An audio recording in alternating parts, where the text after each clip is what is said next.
John Funder, right? Welcome! Hey, thank you, everybody. It is so exciting to be here. This is my first interview. I won't say ever because, I'm lying, but my first interview for this book. Right? So okay, I've done a Fair Lady, but live interview. So this is the first time I've got back into a radio station in 18 months. And the first time I've been here. So I'm so thrilled to join you guys and see your wonderful studio. I'm really excited to have you here. Guys, John Funder Ruit is here. He's sitting here live at PlayZN. We are also live on our TikTok. If you want to jump onto our TikTok and see the man behind Spud. Oh my gosh. John, before we even get into it, do you sometimes kind of have that moment, and I don't want to call it imposter syndrome or something, but that moment where you're like, I made Spud, the same Spud that the movie was made with Troy and John Cleese. That I wrote that. Like, do you have those moments? I used to when I was a younger man, when it first started happening, because it was so unbelievable. It was like a dream, best-selling novel, John Cleese movies, all the rest. It was so, I had to pinch myself for those first few years. And also just that it kept going and going and going and going and going and never stopped. But now I don't. I'm now, how do I say, it's something about having to sit down and work on a book for 18 months, that by the time you get to the end of it, you don't feel like anything happened by chance or by luck or anything. It's you spend so much time with it that when you come out at the other end, you don't go, oh, did I write that? Because you spent a lot of your time writing that. So it's shifted as I've got older. I was about to ask, from the first Spud, which was 21 years ago? Correct. To now, Two for the Road. When did it go from being this exciting new passion to being a job, if it did? You know what? I almost, when I look back now, after the fourth book, or the end, when he got to matric, I walked away. It was less a sense of me going, that's the end for Spud. I did think at that time it was, but I was so burnt out because I'd just been on the cycle from one book to the next, to the movies. And there was that point where I think I got... It was after I'd written the fourth book and I was on now this big tour and I was just exhausted. Yeah. And it started to cease to mean things because a queue of people just getting your book signed, it started to just bounce off me. Whereas before that and now, I get so thrilled about that. I'm excited to meet people. I remember it just got sort of metronomic. Yeah. And that was the point, I think, where... And also my dad died in that year. And it changed a lot because we were very close. He inspired Spud's dad. And I think there was a sort of punch to the comedic guts that year. Of course. And then I walked away from Spud for a decade. So when was this? Between this the was fourth about and fifth book? 2012, 2013. So now the third movie was coming out. The fourth book was written. And then also... Troy, who played Spud, walked away from the fourth movie. I spent a year writing the screenplay. We got greenlit. John Cleese was on board. It was all going to shoot. And he was like, I'm signing for EMI and I'm going to Los Angeles and I'm going to be a pop star. And this Spud's not part of that. I've got new agents. They don't want me playing Spud and whatever. And so I think at the end of that, it felt like, it was a bit of a big knock because you don't get paid, right? You spend a year, you only get paid if the film gets made, right? So you spend a year on a screenplay after all these books and the previous screenplay that I wrote. So I felt like there was a moment there where I walked away from Spud. But then the next part is so connected to how we have connected recently. Yeah. I walked away and for about 3 or 4 years, I was like, working on something else. I went back to the theatre. Ben Voss and Aaron McElroy and I went on the road with a sketch show, and we went around the country. I took a year to do that, and I just went back to theatre and stuff like that. But after about 2 or 3 years, it started to sink in that Spud was way bigger than me. That everywhere I went, it was like somebody would go, hi, can I ask you a question? And I know what that question is. Are you the guy who wrote Spud? And when I say yes, that the face lights up. People want to tell me their stories of how they discovered their book, how it got them through a tough time in their, how it taught them about boys or girls, whatever it was when they were young, all that stuff, and how life was back then. So, and I realized that it wasn't going away. Friends of friends. Oh, my daughter, my son, they're onto your books. Would you sign the books? They'd love to meet you. Would you send me? And it just went on, and I realized that Spud was something so much bigger than I actually thought it was, which is a best-selling kind of thing. It was something that was going to endure for a generation, because 11, 12, 13-year-olds are discovering this book every day. Almost. Exactly. And they've never heard of it. And then they read it and they're like, oh my goodness, this is so funny and so rude and naughty and exactly. this. And because it's become part of the furniture in South Africa, that people are like, encourage their youngsters to read, and they're so thrilled that they're reading. Yes. And then they get fixated on places like Michael House and like the boarding school. It's like the whole Harry Potter thing mixes with a sort of Spud thing. And it's this idea that they could be going off to this Harry Potter world.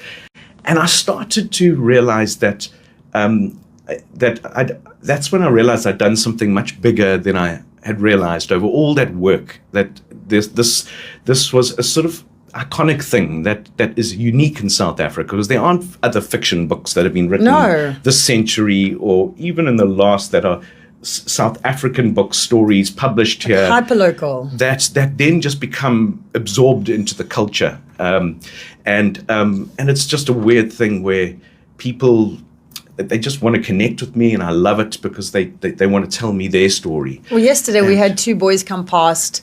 Dad was like taking them, they're all going back to school today or yesterday, and they came past, and this is how they introduced themselves. I go to Hilton and he goes to Spud school. No way. And we all know that means house. Of course we do. This is a character that you created, that people, when you say Spud school, we know what you mean. Every year I do a bit of Michael House tour guiding in my spare time. Did you go to Michael House? Yes. Okay. But the school and I have had a very interesting relationship over the years. When I first went there, I hated the place, and you'll know from Spud, because it was like brutal. These big boys who are so much more mature, and I was like this late developer. Were you little at school? I was little. I sang soprano. I was like Spud, and I came from Lower Durban North, where I'd just gone to Chelsea Primary, and then I'd gone to 1 year at Northwood, and then I got a cricket bursary, not a scholarship, a cricket bursary. Seriously? Yeah. And so they gave me a cricket bursary. I went off to Michael House, and I was just expecting it to be the creme de la creme. I was told, you're going to have to raise your game here, John. Yeah. This is going to be the creme de la creme society. And what I got was pretty much what you read in the book, just mania. Like these wealthy elite guys were not like refined like you thought. They were just, they were doing rabid stuff. It was like, and almost it was this like bizarre masculinity that now would be considered very toxic. But back then it was just like, you got to either run with the wolf pack or you're just going to get bitten every day. Were you running or being bitten? For the first year, I got bitten all the time. Yeah. And nice, he says. and I was very homesick. Not that I had this glorious home to come back to, like these other boys had these opulent homes in Johannesburg and whatever. Young to be away from home. But and I think I loved my parents, and I was a sweet chap, I wasn't a guy with a bit of edge and a bit of attitude. I wanted to try get through every day and not get into trouble, and and it really with the guys I was thrown in with, there was no way that was going to happen, because they'd already been at school a year together. Some of them had, and the guy who inspired Rambo had been there the year before. In those days, only a few boys went in grade 8. Okay. And majority were, because all the prep schools went up to grade 8. So majority would be at Clifton and at their prep schools through grade 8. And then... grade... Yes. Yes. Grade 10, grade 8, yes. And then would go there in grade 9. So, but the guys who had been there had done their, like, too cool fagging the year before. So they weren't like, well, we call them cacks. So we had to be like cacks and make Oak's beds and they would be like cooler, they'd already done that. And we had this Rambo character in the dorm who was just, he was a bit like a sort of menacing Julius Malema, if I can put it like that, where he just doesn't believe in the rules. Like rules are there to be broken, and it's an expression of our identity that we are going to do all this stuff, and like night swimming and raiding the kitchen, stuff that could get you properly in trouble, like suspended and kind of stuff. And he just, and you didn't even want to go. It's freezing. It's at Midlands. It's in like May. And he's like, we're going night swimming. And you're like, oh, I don't want to get in the water, you know, but like, and you got guard dogs. And it was just this world I was thrown into where we had this wild, and then we had this, I was sleeping next to this wild guy who kept pulling his hair out. Seriously? Literally. So the guy who inspired Vern was look, Vern has gone, I've taken him and I've run with him and I've grown with him, but this guy was like that. He was just like, no. You know, like, this is not creme de la creme. Did you get any pushback from any of the real humans when Spud came out? Anyone that felt offended almost by a character that was quite obviously them? Good question. Thanks, Mo. You know what? I haven't. But a few of them have never got in touch. So, really? Yeah. So I have it's a mixed bag with the Crazy Eight. Some of them are quite close to reality, and others are more fusions of 2 or 3 guys, or a guy who was in a different year to me, or in my house, but like inspired a character. So of the people who were, I'm on the Michael House group for my year, so I'm always sort of in touch and stuff like that. And I go to Michael House for tour guiding, as I was saying. Like I lead prospective mums. They go and stay for the weekend to learn how their boys are going to like do at Michael. I stay in the dorms and stuff, and then I lead them on a tour on their first evening. But they have lacquer drinks, and you know, it's like nice. It was really shit when I was there, but I swear it's fine now. I know. But it's amazing when I do that tour and I take them all to all the sort of iconic Spud areas, but also talk about what their boys are now in, like grade 5 and grade 6, so they're still going to come in a few years. But they also, a lot of the mums are like going there to decide between Hilton, St. John's, Michael House, so they're scoping out all the schools. And when I take them to the dormitory, Spud's dormitory, which is still the same, it's attached to the chapel. It's this old dormitory, the one they shot the movie in. And my bed is where my bed was where they shot it. Like the director said, right, where was your bed? And kind of like, so it was like the whole thing of. And when I go there and I show them the bed and I show them the window and how we did the night swim and where we escaped through the chapel window, it's like the phones just come out, you know. And I can be anywhere else in the school and the theatre and the dining hall and the quad, and but suddenly it feels like this is a historic place. It's like you know? Michael House's Madiba. Yeah, exactly. That's exactly. This is my prison cell. Exactly. And you know, I think the older generation, it's like they like the legendary stuff about it, that it captured a time and a place in the 90s where it was boys, we're running with boy management. Also, a lot of those moms, because I've heard from behind the scenes, a lot of those moms wouldn't mind meeting Mr. John van der Rey, because I think he's quite cute, actually. It is. And we have a nice drink session at the end. We end up at the night swimming dam at like sunset, and they have drinks set out, and I do a little signing for any moms, and they can, you know. How's the other half live, guys? I know. then last year, Gary Kirsten was the dinner guest and his wife. Whoa. We're talking about, so they were hanging around, and then they go from there to the dinner with Gary Kirsten, like hosted in the Old Boys Club, and then have drinks, and then they come. I stay near the Old Boys Club. I hear them all giggling coming home at 11, 12 at night, you know, walking back up to their dorm. Like all over again. Sounding like they've had a really good night. So, I mean, those are things that I do, and it's still quite surreal for me, because now as you get older, you look back and you go, that was like 30 years ago, or whatever. Doesn't feel real, but still, it all feels when you go in there and you hear that Pissing Pete, the fountain, the quad, yes. and it's just like everything triggers what was back then. Do you feel that triggering of nostalgia makes you feel warm and fuzzy inside, or does it give you that weird feeling like shit, my life is? No, it makes me feel warm and fuzzy now. You know, it's so weird that somehow writing these Spud novels got me to work through the the bad stuff at school, the stuff where, because, when I was a few years out of school doing varsity, and obviously I was in a very sort of feminist, powerful drama department where I was only a few guys, and generally you always that's it, and you get plenty of business, but you're always playing the abusive lover, right? Kind of in some feminist play. He's like beating his wife and stuff like that, and obviously I've got this quite sweet, angelic face while they had, and then so there's this like angelic dude. He's like beating up the seventh lady of the year. But GBV of the early 2000s. During that time, I started to, and I think a lot of that was that influence. And then I think a lot of the girls in my class would have gone like, I think boarding schools should be banned. Like that was their opinion, particularly the private boys' boarding schools. And so I started to think about. Had it done damage to me, like some way? What was the collective damage? I could see the positive.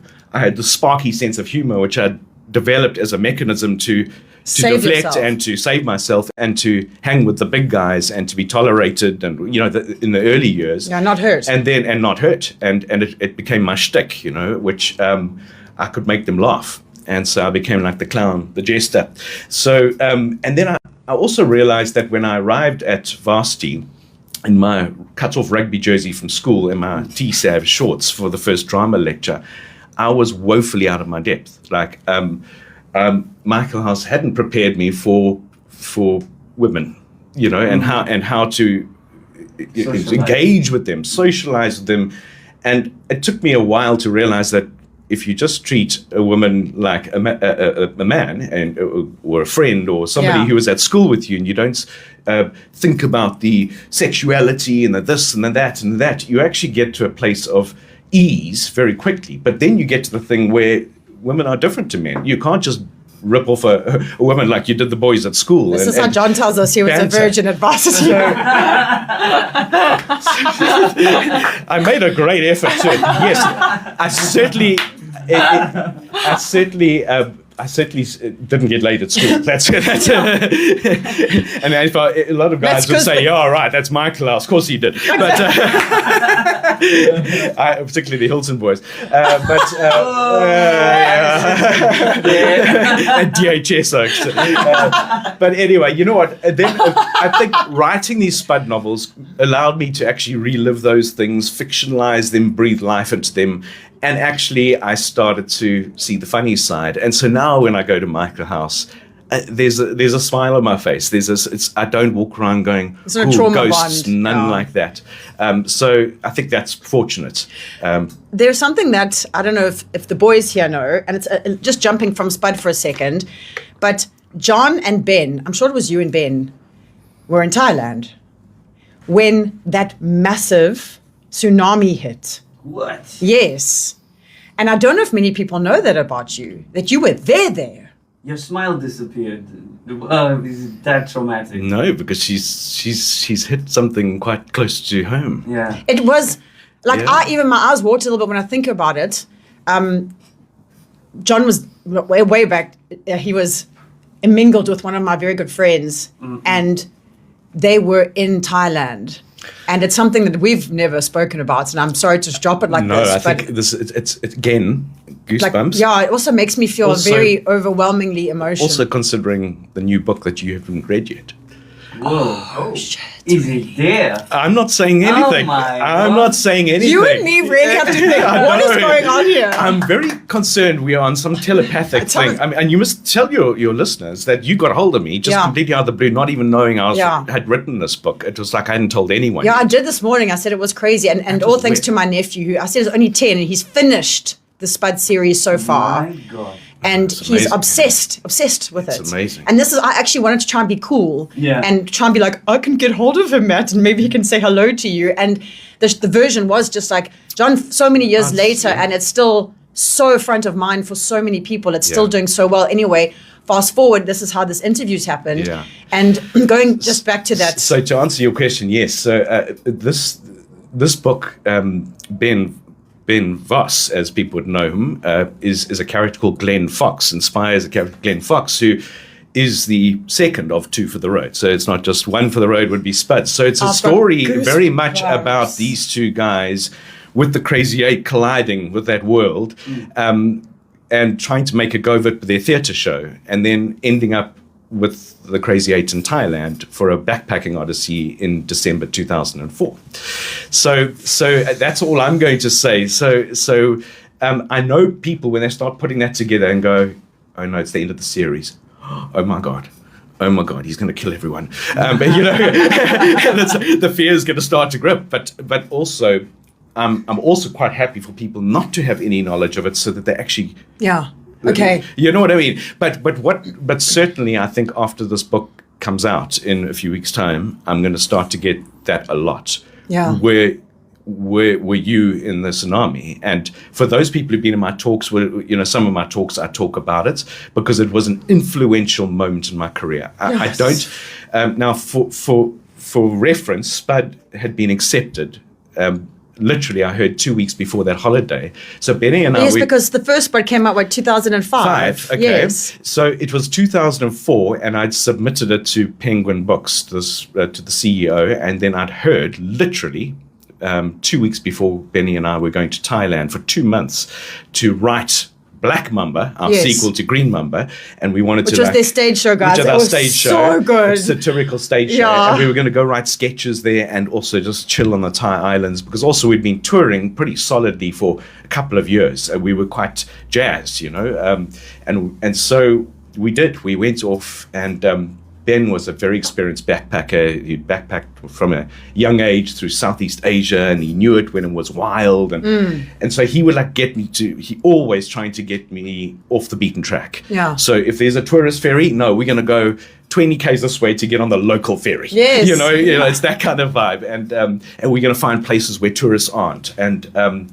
we ended up in, it was just fortuitous. We were meant to meet Ben's brother on Koh Phi Phi. On Christmas Eve. Now, Ben got us always accommodation right on the beach. Koh Phi Phi was devastated in that tsunami. Yes. On just literally, as the day before we were going to Koh Phi Phi, his brother said, I'm coming only for New Year's. I've got such chills. Oh my gosh. So we were in the Andaman Sea on this little island called Koh Muk, which fortuitously was next to, about 5 Ks off, was a bigger island west. So it took like the heat. But it was mad. It was mad. I thought my eyes were freaking out. I was sitting on the beach, 10:30 in the morning, and I suddenly was like, gee, the sea's pulled back. But like suddenly noticed the sea. So what do you mean? Like it literally, the water all just sucked you've away? got this massive spring tide. And I'd almost been distracted.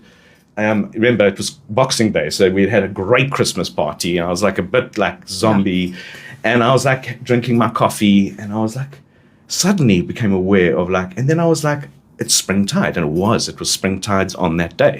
So you even thought still, wow, what is spring tide? So what is spring tide? And this is obviously what happens in this. It was a shallow. You had to walk out a long way anyway, like knee deep water, and it just pulled out, and I remember people like boatmen, like suddenly boats that were bobbing in the water were now just on dry land, and there was rock pools everywhere that were now exposed. And I remember people were looking in rock pools, kids and local kids.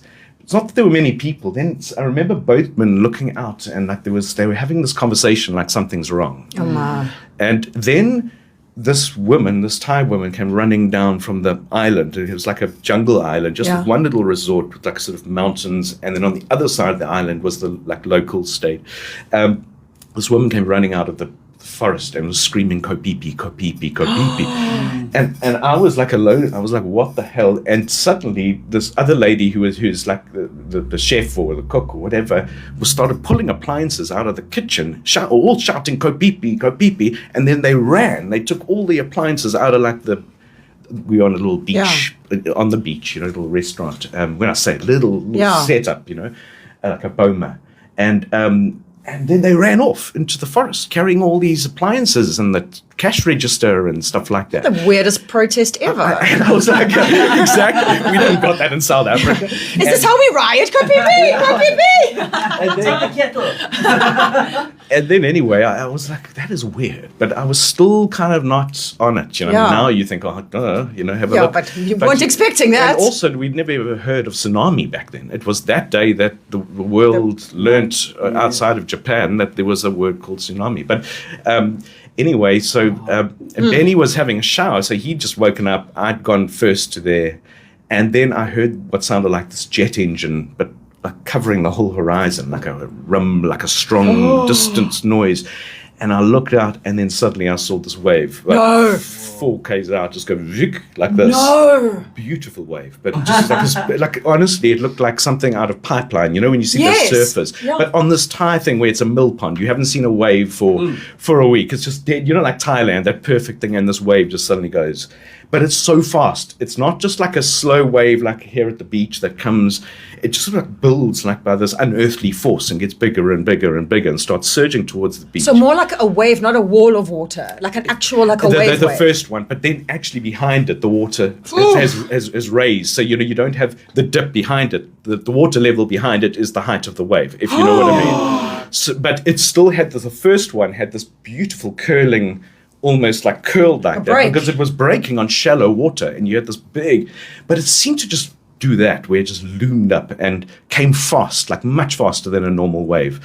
I was holding my coffee and my wallet, okay, and the water came through the boma, and I held onto like the pole, right? The pole that was holding up the center of where I was drinking coffee, shot up like this, right, up towards the back where the pollution blocks and all the house where we were staying, right up to the top of the beach, right? Boats are doing flick-flacks, things are just being washed in. The surge comes in, but it was so bizarre because all the way along I was going, this thing is never going to make it here. There's just far too much. And it just kept going and going like a surge, just kept coming like the sea was flooding the land, as it were. And then it sucked back, and things were going, rattling out chairs, sucking out all sorts of things, sun lounges, bits of everything. And then Ben came running down, and he looked like a ghost. I think he thought I'd been washed out. Yeah. And there was just this, and then there was panic on the beach. People were shouting, get up, and there was Europeans. We were the only South Africans. There were mostly Europeans, quite a few girls traveling in a group. And I say, couldn't be more than 20 people at that whole resort. Yeah. And the Europeans always ran up into the forest. But now, being South Africans, Benny and I... Content. Well, exactly. Content, but no like social media or a phone to record it. And so we went back to the water's edge. But there was consternation. There were boats smashed up. A boat had got washed in and then stuck inland, one of the long-tailed boats, and like in a puddle. So then we were trying to help this guy push his boat, but it was almost now on sand. Yeah. And so we were kind of like helping, picking up things. But we were also like going, what the hell has just happened? And then we basically saw what looked like the horizon just rose up. And now this was different. It wasn't this big wave. It was almost just like this build on the horizon where the sea was lower here and the horizon, like steps, was building there. Oh my gosh. And then it came in surges. That second one was like not a big, it was more like wave upon wave surging up, where a wave breaks on wave and like this huge surge. So we ran up to the top of the beach to escape the second surge. And watched this thing come through, and then it sucked out again, and we ran back down. No, John. But now, this guy with like a Rambo bandana, his boat's still stuck. But now this paddle's got quite big, okay? And people are all like cheering him on. So like it's almost like we know this is a weird tidal event, but we are going to help this oak. And it's like, we're going to go Rambo! You had this like kind of thing, and it's the time. And he started to rev, like predicting there might be another surge, to wait, and as the third surge came, it covered the beach, and as it got to where his boats had been, he just hit it, and he went, wow, like screamed over the beach, which was now covered in water, and got out to sea with his boat. And everybody was like cheering, well, us and the Thais, all the other foreigners, they'd gone up, and we were like cheering, and it was like completely hype at the moment. And then stopped, right? But the sea was just churning, and we didn't know what had happened. There was no cell phone for 4 days. The tides closed the ocean, so you couldn't go anywhere in a boat. There was no. It was only a army vessel. So we were marooned on this island, this little island, without any knowledge of what had gone on. Wow. And then they got a TV there was a little TV. Yeah. And that afternoon, they plugged in the TV, sort of came back to the Boma and fixed things up, plugged in this TV, and we started to watch BBC. And it was already 10,000 people feared dead. And then within an hour, it was 30,000, and then 50, and then, hundreds and thousands missing. And it just, we went cold. And it was just like, what have we just gone through? And no one can get hold of you guys, so no one knows if you're okay. They all think we're dead, right? So my folks, my literary agent who'd sent Spud in, now thinks Spud's going to be posthumous. Like I'm going to be dead. And you know what? Spud would have come out and I would have been gone. Okay, and the amazing thing is, so that book would have been there. It would have been by the late author, and so it would have been like, oh my God, he never wrote another book. He died in the tsunami. It would have been such a freak story, But you'd be a legend. I would. I would be a legend in South African literary history for my very brief career. But he's right. It would. It would have immortalized me. Exactly. Now I can only bring down my legend. But anyway, so Benny and I came back, and we changed our whole philosophy when we came back. Before that, we've been very obsessed with numbers and how we do at places and trying to crack into this market and crack, and we came back, and I said to Benny, and we both said to each other, we no longer are we worrying about that. We're going to go out there and spread our energy and be joyful and celebratory that we've got this chance to. Well, the near-death experience will do that to you. That is. And then the same thing happened with my book. When I got out there, it was almost like whatever happens, this is just a gift. And if anybody wants to read my book, I just went there and I had so much love to give and gratitude because I felt that, So it was when I launched Spud, the first one, I was that was literally 9 months after that tsunami, and this book ends right at that time. And that's also why this is the final book in the series. Spud's life catches up to my life, where it gets to the point where it's me almost up to within 6 months of where I get up at Hilton to launch the first book. Wow. And this story ends just before that. So there's a sense that Spud's life's caught up to my life, and now it would be Spud on tour with Spud I'd be almost like the two worlds collide. And so it felt like I've reached almost that natural point. Yeah. I am like, that story. So there's a lot. I promise you, when people read this, they haven't read a Spud book like this, because every other Spud book's been set at Michael House. First of all, school for the first 4, then the reunion for the last one. But this one is them set free. Well, I'm looking at here. So we've got the first Spud that came out in 2005. So that was when he was 13 years old, Spud Milton. The second one, The Madness Continues, 2007. That was the second year at school. Yeah. The third, which came out in 2009, third year at school, Learning to Fly. Yeah. We've got Spud, Exit, Pursued by a Bear. That's Matric. I love that one, Matric year, 2012. The Reunion was the fifth book that came out in 2024. So that jumped forward to when he was in his 20s. 10-year reunion, yes. And things weren't going so well for him initially. No. And now we move to Two for the Road, which is the final book. It says here, estimated release date, August 2026. August 11 in stores. And obviously we're having this big celebratory launch at the Hilton Festival. Yes, we will be there. And you guys are going to be there because I launched the first book there. Oh, come on. I promise you, 21 years ago, on the 15th of September, and Sue Clarence said to me, John, we have the cocktail party on Thursday is always a bit awkward. There's a few speeches. It's one of those. We just wondered if we could. Why don't you do your thing and we'll combine it into the cocktail party? And I said, you're doing it on the Thursday night this year? No. This was the first one, right? All right. And I was like, no, that's fantastic. Like anything. Because it's like your first book. Anything was brilliant for me, and so we did, and it was lovely. I was surrounded by friends and people who knew me from theatre and a few others, and there was only about 80 people there. But now we are coming back and we are doing it in the beer tent. Hey! And Spud's dad's going to be there as Spud's dad, Aaron McElroy. Yes! And he's going to be running the Q&A in the audience, running around with a mic, getting, and Rob van Vuren, the great actor, is going to be hosting on stage.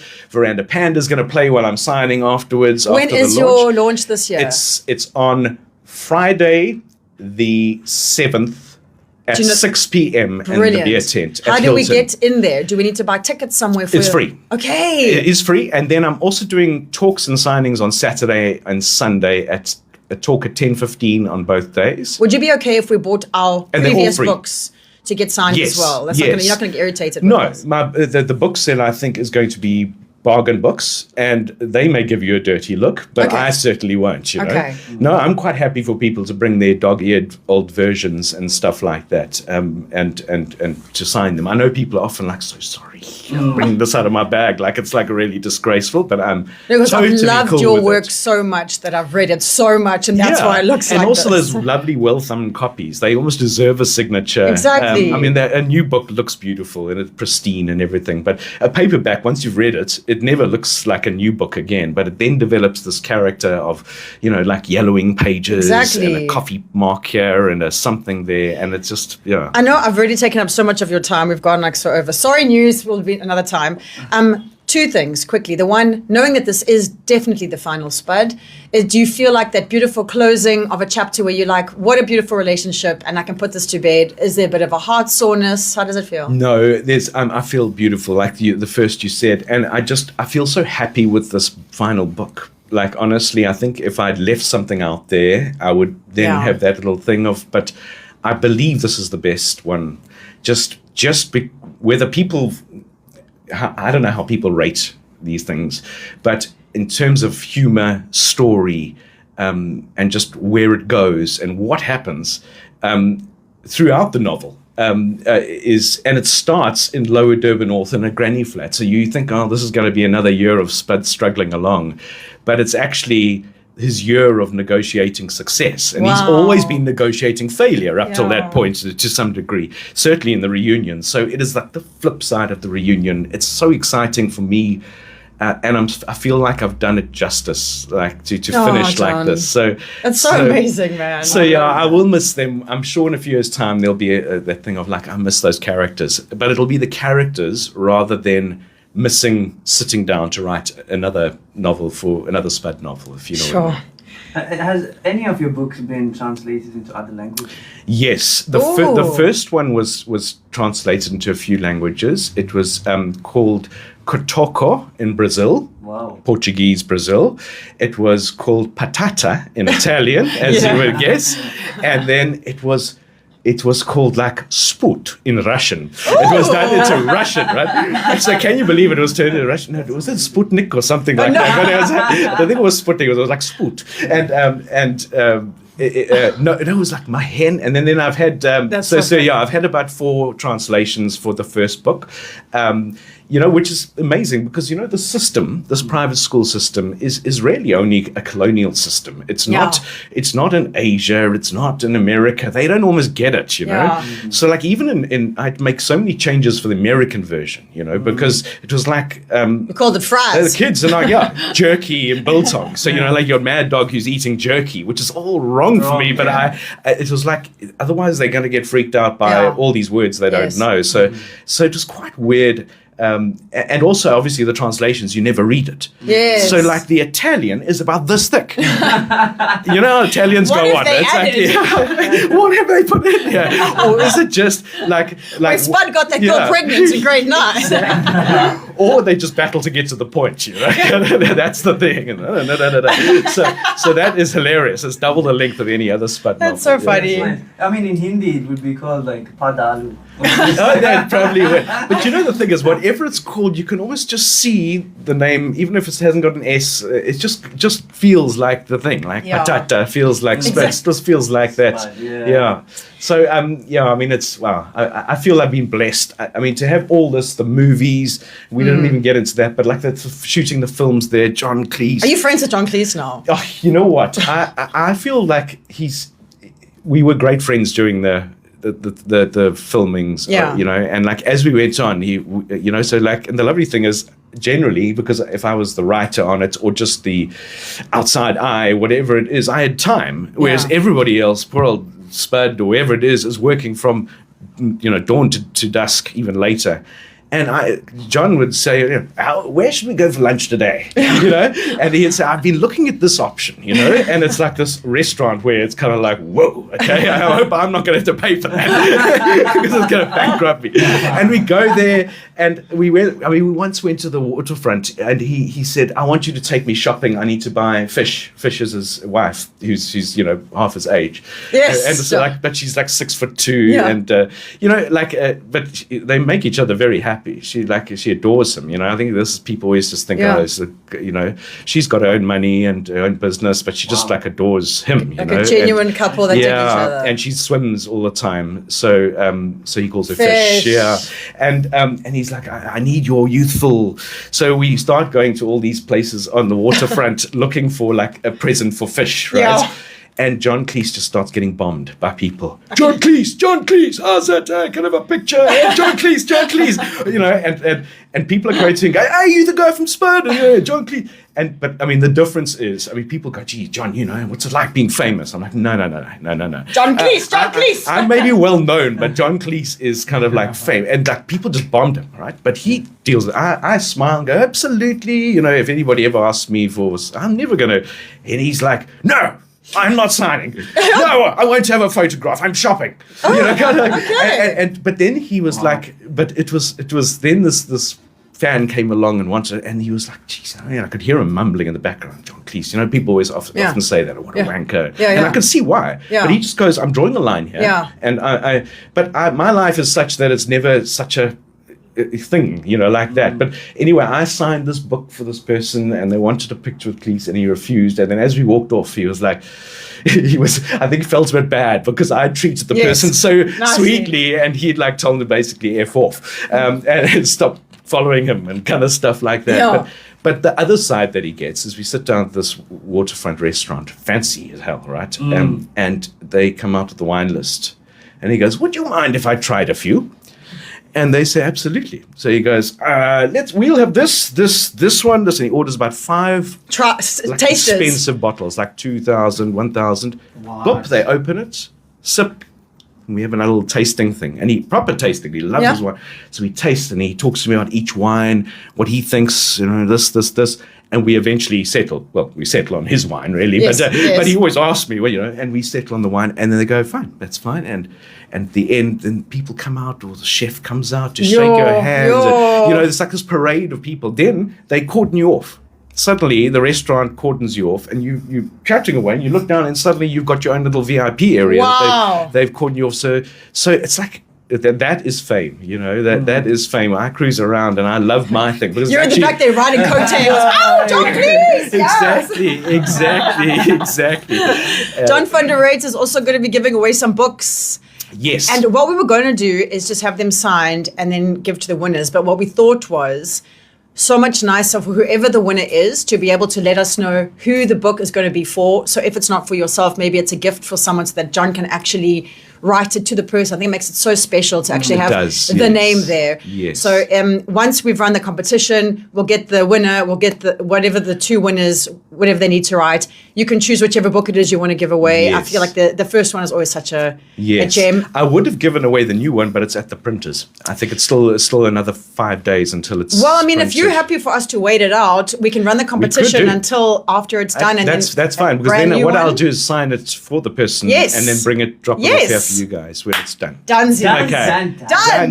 So and this competition is going to be for like who asks the best question or what I'm who going to do makes is the best comment. I'm going to put it online. I'm going to make an Instagram post about this, just explaining that this new book is coming out, also that people can come to the Hilton Arts Festival if they want to. Yes. But on there, I just want people to write their favorite memory of Spud. That'll be because cool. I just think it'll just be a reminder for all of us to like tap into our nostalgia of all the books and which is our favorite memory, and then we'll just do like a random competition, because I feel that how do you choose someone's message or memory of Spud that's better than someone else's? I know this is very hard, but what we might have to do is say one book will be for the funniest memory. Whatever you And then guess. one for the most emotional or beautiful or powerful. Whatever you need, whatever. sir. But if there's no funny ones, then we'll give it to two. They'll be And funny. if there's no heartfelt ones, we'll give it to two funny ones. We'll make it. Yeah. South Africans, we know how to do funny. That's one thing we can do. That's why they like Spud too, right? Yes, Is that exactly. John van der Reitz, I cannot thank you enough, first of all, for giving us so much time. Like, to have you sit here and just be so open and vulnerable with us and just chat to us, knowing that we are the first station worldwide to get you pre-release of this final book. John van der Reitz is here, everybody. This whole interview will be up on our TikTok. It'll be up on YouTube as well as Spotify. You'll find the clips as well on our Instagram and our Facebook and our X. Thank you so much. You were remarkable, and we will see you at the Hilton Arts Festival. Thank you, guys. And please Looking let forward us to know seeing you there. anything else that starts happening. I will do. Please get onto my socials because Yes. I put everything out there. I'm on Facebook and Insta. So if you join, then you don't have to worry. You'll hear that first before it even goes to the media. If you want to know Spud stuff, like I'm going to be doing a Durban launch, I'll be announcing that as well, and various other things. Thank you so much, John van der Reitz. This is PlayZN.